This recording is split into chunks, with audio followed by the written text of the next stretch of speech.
Okay, so for my control device, I'm using Raspberry Pi to control these two motors. I'm going to control the direction of the motors. All right. So first of all, in the front here, we have Raspberry Pi. This is basically the mini computer that we're using. And on the side, there's I/O pins. I/O pins stand for input/output pins. These pins will control the input and output into and out from the Raspberry Pi. Okay, now in the back there are H bridges. All right, so this is a dual H bridge. That means that there are two H bridges. There are two H bridges because each H bridge has to control one their respective motor on their side.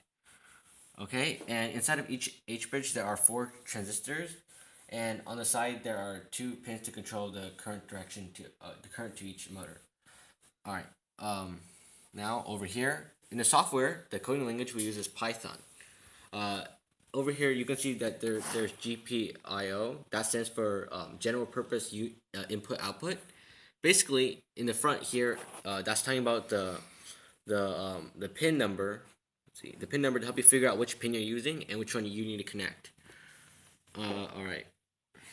The define section, as you can see, each one has a define left or define right. Basically, that's defining what the command does. Because, for example, if you tell a computer left, it won't know what to do. But if you say define left and you put in what it should do, like change each transistor, then it can figure it out. There are 4 sections for each command because each section is referring to the pairs of transistors inside the H bridges.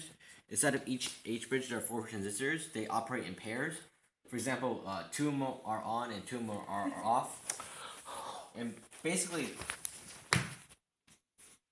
and basically those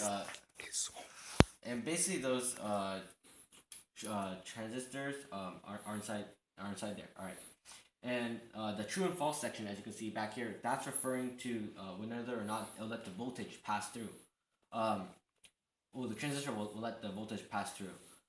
Because they're digital, there's no need for like a certain amount, like 1, 2, 3, or any numbers, because with digital, it's a fixed amount. It's either like, for example, 3.3 or off, or whatever the fixed amount is. All right, so false basically means there's no voltage, 0. True means the voltage is going through. All right. Then at the bottom, let's go down. All right, at the bottom here, you can see how it says like forward 2 times sleep. Basically, that's the command you're using, and then the number next to it is the amount of seconds it carries through. For example, like forward 2, that means the computer will will operate the motors to go forward for 2 seconds, then it'll sleep for 2 seconds, and then it'll reverse for 2 seconds, and then basically it'll run this through. All right, now let me run this. All right, on. So it's going forward for 2 seconds. Now it's going to sleep for 2 seconds. Then it'll reverse for 2 seconds. Sleep again for 2 seconds. Turn left, which means this motor's going this way. This one's this way. And then it'll go right for 2 seconds. Then it'll just sleep. Alright, yeah, and that's all I got.